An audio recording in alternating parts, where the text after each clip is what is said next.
no see. So fire burn pan a wicked it. Me no look for excuse. If I lose, I lose. Me rather lose than to rob a sleep and me never wake up. Rasta up time for me wake up. Whoa, boy, a time to be shaken. Lord, watch out again, a time to be wake up. Listen all day, every day on your favorite streaming platform. The clean, fresh sound. WhatsApp us or call us at 457-9997. Rise and shine. Let's get ready to take on the day.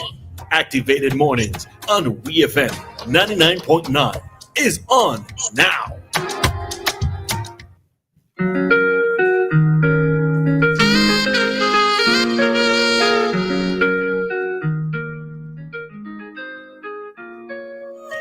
Good morning to all of the listeners of WEFM. This is Activated Mornings with Roleza and Dianna. I am Dianna, right? And of course, at this time, we also have PeeJohn, who usually brings his morning commentary, and he is already here to do so. So, PeeJohn, good morning to you. Yes, good morning, Dianna. Good morning, Roleza. Before I begin with my rant, just to acknowledge that today, April 1st, marks 24 years since the Unity Labour Party cabinet was first and sworn into as ministers at the level playing field at the 1st of April 2001. Just to acknowledge that. Okay. I don't even think I remember that. Okay. All right. And the question I have this morning, is this the year of women in representative politics in SVG? Now, during the elections of 2020, both the ULP and NDP put forward a total of 5 female candidates to the electorate for consideration. For the NDP, there were Lavon Gibson-Velox, K. Bacchus Batiste, Siobhan Lewis-John. For the ULP, there were Deborah Charles and Minerva Glasgow. None of these women was successful. It is difficult to tell whether or not gender had anything to do with the results. I sincerely hope that our electorate has nothing against electing female candidates. In the upcoming elections, likely to be called by the end of this year, we should anticipate 6 females in the running. For the NDP, the potential candidates are Siobhan Lewis-John again, Lavon Gibson-Velox again, and for the ULP, Grace Walters, Ashel Morgan, Siobhan Stewart, and Kessel Peters. Except for John and Walters, who will contest against each other, these women will come up against all men. If it all goes as anticipated, it will be interesting to see the outcome. Will the women do any better this time around? Now, since the turn of the 21st century, Vincentians have voted only 2 women to take seats in Parliament. They include Honorable Rene Batiste and Honorable Geraldine Miguel, both of whom went on to give distinguished service as parliamentarians and ministers of government. As it stands now, there are 6 talented women who now stand the chance of following in the footsteps of Honorable Batiste and Honorable Miguel. Yet, it is not quite certain that Vincentians are prepared to elect females to Parliament. Let me end with a few caveats.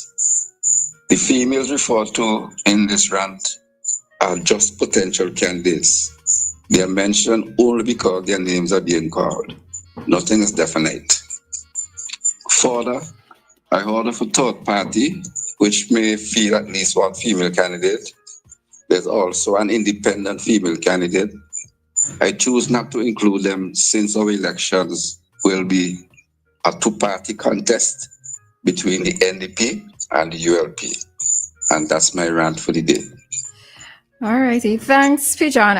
I think you forgot to mention Yvonne Francis Gibson. Was she mentioned?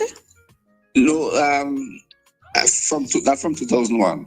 Oh, so you mean, okay. I see the turn of the 21st century from 2001. Oh, okay. All right. And did you mention Siobhan Stewart? Yeah. You mentioned her? Mhm. Yes. Oh, okay. Yes. All right. Okay. All right. Okay, I'll leave it. Yeah. All right. Thanks, PeeJohn.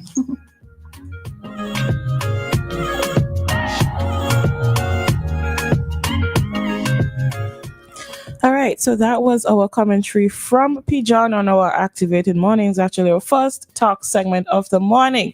Before we get into our response to his commentary, let me just say once again, good morning. And before I even forget, I'm sending special good morning to Jen and Mr. Thomas, as well as Girly. I believe your name is Girly. I'm sorry if I'm wrong, please forgive me.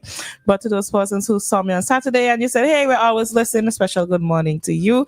And of course, our listeners also hit us up on WhatsApp.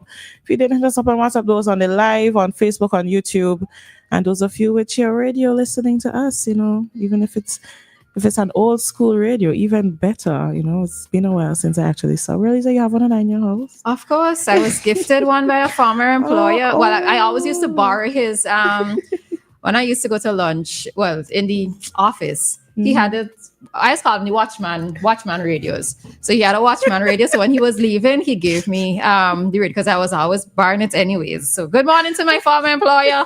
You will know who you are. Nice. Yeah. All right then. So good morning to you. And it comes in handy when electricity goes. Yeah, I could imagine. All right. I could imagine. So y'all don't slight and look a kind of way when it comes to the old transistor radios. They come in very handy. Just keep batteries nearby. They come in very handy. All right. So yeah.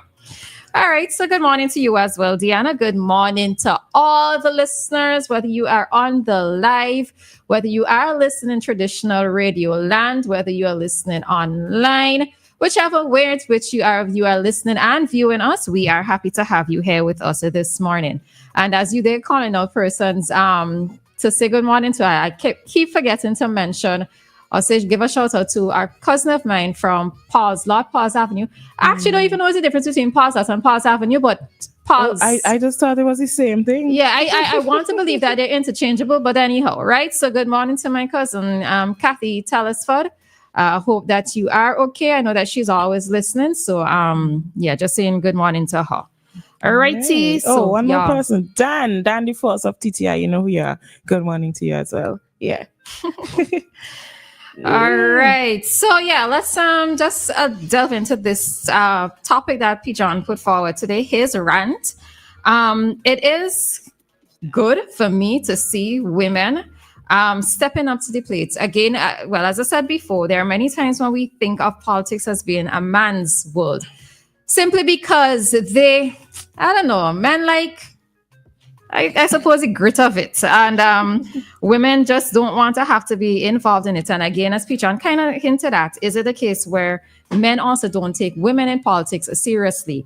If we have to look at the recent presidential elections with Kamala Harris, who was in the running, and even before that, Hillary Clinton, is it a case where men still don't think that women are capable of either running, not so much running a ministry, but maybe running a country, right? But I'm not sure if that feeling necessarily extends to us here in terms of our Vincy politics. I do want to believe, from the outside looking in, that men actually do think that there are women who are capable of running ministries as well as being elected into positions, elected positions here in SVG. So I don't think it exists, but of course, maybe when we interview one of the female candidates, we can ask them, because it's actually one of the questions I want to pose to one of the female candidates, like what has the experience been like for them as a woman involved in politics? So it's just interesting that on the ULP side, that there are at least 4 names being put forward. One for sure has been confirmed. We are waiting the confirmation of the other 3. And on the NDP side, it's Siobhan, John, Lavon, Stewart, Lavon Phillips, and who's the other person again? Just those 2. It's just those two. Yeah. Okay. Yeah, but women are getting involved. They're getting in the mix, and I'm supposing maybe if Parliament has more women in it, we might see a little bit more order and decorum. I don't know, but I'm just putting that out there, so we would see. Yeah, I'm hoping that one of the things that I am hoping for, I was hoping for that last election, but I don't think that I saw a lot of that taking place. But hoping that the women can actually make decisions and they're not just there because people want to say they have a woman there, and they're not just there but they're still being controlled by whoever man is at the top or whoever is above them. I am excited to see. Well, of course, for the ULP we've only had one name so far that has been confirmed, right? Well, we don't know how the election is gonna go. But whoever wins the election, I'm hoping that I could see the women on their team actually doing things for women, because I don't feel as though I've seen that, or maybe my expectations were too high. But I remember years ago when I saw the women on the ULP's team, I was so excited. I was happy. I was like, yeah, we got some women in places now. But I honestly don't feel like, the women have... All right. I'm trying to choose the words carefully, right? But I just don't feel like I was disappointed. All right. So I really do think that same thought that you mentioned does extend to some of the men as well, right? Mm-hmm. And in that, there are persons who I saw, especially in that 2001 slate of candidates on the ULP side, who were elected into office, who I felt did not do enough, or for some of the portfolios that they held, that they were not able to execute their what it is that they would want to do effectively. And I think that holds true for many of the other ministers within with the portfolios that they have with the, let me just use portfolios now because I can't remember the other word, right? What it is for me is that really and truly might be the PM. I know it's a cabinet, so yes, nobody come down on me. Yes, I know it's generally a cabinet decision, but I tend to feel as though there are ministers who want to be doing more, both male and female, but either they are limited by the finances that are available to the government, or they are limited by the immediate policies or things that the main leader wants to see put in place, right? I think that there are many times a person's hands are tied in terms of how much they can actually execute within their particular ministries. So I'm not just going to say maybe it's not women doing enough, because I can also say maybe I'm not seeing enough from certain ministers as well. But in a sense, their hands are tied because, all right, so let's just look at one example of the airport. For a very long time, the airport was on the agenda for our country. So the thing of it is that certain things that other ministers or other ministries would have wanted to put into effect or to implement or to get done had to go by the wayside because we were focused on finishing this project, right? So that is what I mean when I say the hands are somewhat tight or somewhat limited. Okay. Yeah, I get that.